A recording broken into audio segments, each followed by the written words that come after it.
أعوذ بالله من الشيطان الرجيم بسم الله الرحمن الرحيم السلام عليكم ورحمة الله وبركاته اللهم صل على سيدنا محمد عبدك ورسولك النبي الأمي وعلى آله وصحبه وسلم رب اشرح لي صدري ويسر لي أمري واحلل عقدة من لساني يفقهوا قولي. Syekh Abdul Qadir Al-Jilani qaddasallahu sirrahu menyampaikan nasihatnya sebagai berikut: jadikanlah akhiratmu sebagai modal bagimu dan duniamu sebagai labanya. Gunakanlah waktumu pertama-tama untuk mendapatkan akhiratmu. Selebihnya baru engkau gunakan untuk memperoleh dunia dan mencari penghidupan. Jangan sebaliknya, menjadikan dunia sebagai modal sedangkan akhirat sebagai laba, sehingga engkau hanya menggunakan sisa waktumu mencari dunia untuk urusan akhiratmu. Engkau melaksanakan sholat wajib 5 waktu dengan tergesa-gesa sehingga menelantarkan rukun-rukunnya atau kewajiban-kewajiban lain di luar ruku dan sujud serta tumakninah. Atau bahkan engkau tidak mampu menunaikan seluruh kewajiban akhiratmu karena urusan dunia telah membuatmu lelah dan tertidur, sehingga engkau menjadi bangkai di malam hari dan pahlawan di siang hari. Sebagai pengikut hawa nafsu dan setanmu, menjual akhirat demi dunia, budak nafsu yang selalu memuaskan syahwatnya, padahal engkau telah disuruh untuk mengendalikannya, membinanya, dan menggunakannya di jalan keselamatan, di jalan akhirat dan dalam rangka taat kepada pemiliknya. Tetapi engkau telah menyesatkannya dengan menerimanya dan menyerahkan tali kendali dirimu kepadanya. Engkau telah mengikuti syahwat dan kelezatannya. Engkau telah bersepakat dengan syaitan dan nafsunya sehingga lepas darimu kebaikan dunia dan akhirat.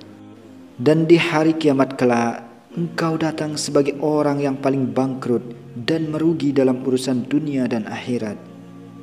Dengan mengikutinya, engkau tidak akan mendapatkan banyak bagian duniamu. Tetapi jika engkau menempuh jalan akhirat dan menjadikan akhirat sebagai modal bagimu, engkau akan mendapatkan 2 keuntungan sekaligus, keuntungan akhirat dan dunia, dan engkau mendapatkan bagian duniamu dengan tenang dan terhormat. Rasulullah Shallallahu Alaihi Wasallam telah bersabda, sesungguhnya Allah akan memberikan dunia bagi yang berniat mendapatkan akhirat, dan tidak akan memberikan akhirat bagi yang berniat mendapatkan dunia. Betapa tidak, niat untuk mendapatkan akhirat adalah taat kepada Allah Ta'ala, dan niat sendiri merupakan ruh sekaligus esensi ibadah. Apabila engkau taat kepada Allah dengan kezuhudan di dunia dan hanya mencari dar al-akhirah, tentu engkau termasuk hamba pilihan Allah. Sebagai orang yang taat dan mencintainya, maka engkau akan mendapat bagian akhiratmu, syurga dan berada di sisi Allah Ta'ala. Dunia juga akan berkhidmat kepadamu. Dia akan mencukupkan bagianmu yang telah ditentukan bagimu. Karena segala sesuatu tunduk patuh kepada pencipta dan pemiliknya.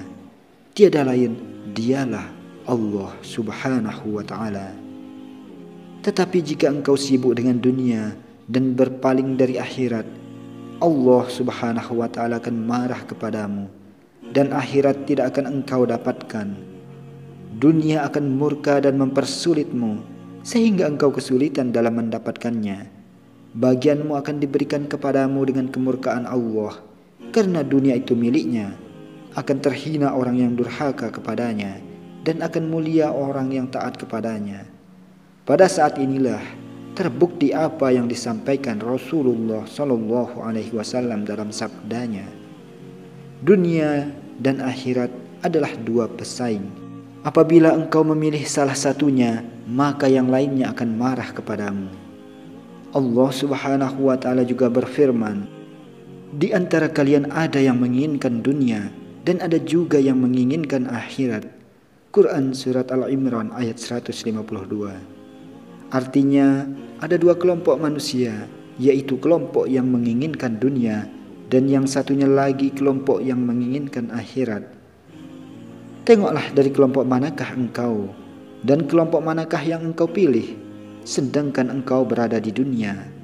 Karena makhluk itu ada dua golongan, satu golongan yang mencari dunia dan golongan yang lain mencari akhirat. Pada hari kiamat nanti, mereka juga terbagi menjadi dua kelompok. Satu kelompok berada di surga dan yang satu di neraka. Ada juga kelompok yang lama dalam hisab pada hari yang sebanding dengan 50.000 tahun berdasarkan perhitunganmu. Firman Allah Subhanahu wa ta'ala, segolongan masuk surga dan segolongan masuk neraka. Quran Asy-Syura ayat 7.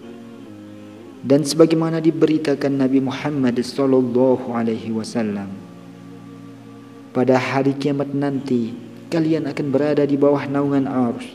Di hadapan kalian ada meja-meja hidangan yang penuh dengan berbagai makanan yang paling enak, buah-buahan dan madu putih dari es.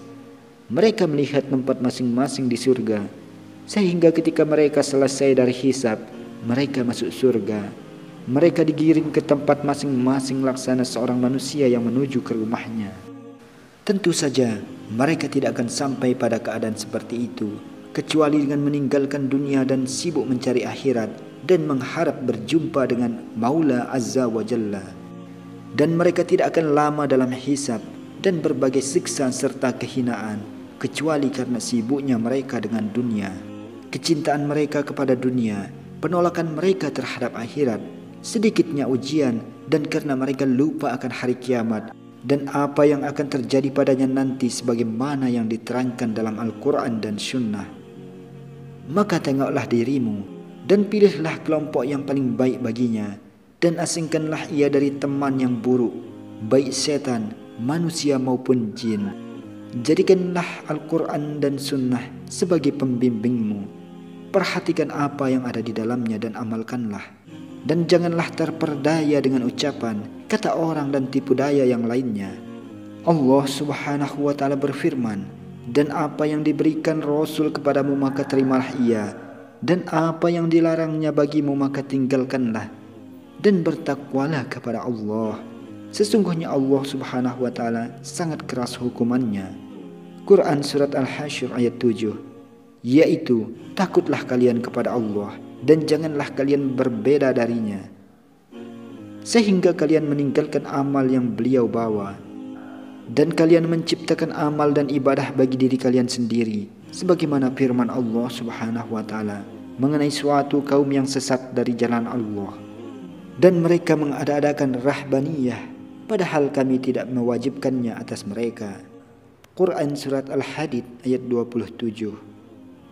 Yang dimaksud dengan rahbaniyah adalah tidak menikah atau tidak beristri atau bersuami dan mengurung diri dalam biara. Wabillahi taufiq wal hidayah. Wassalamualaikum warahmatullahi wabarakatuh.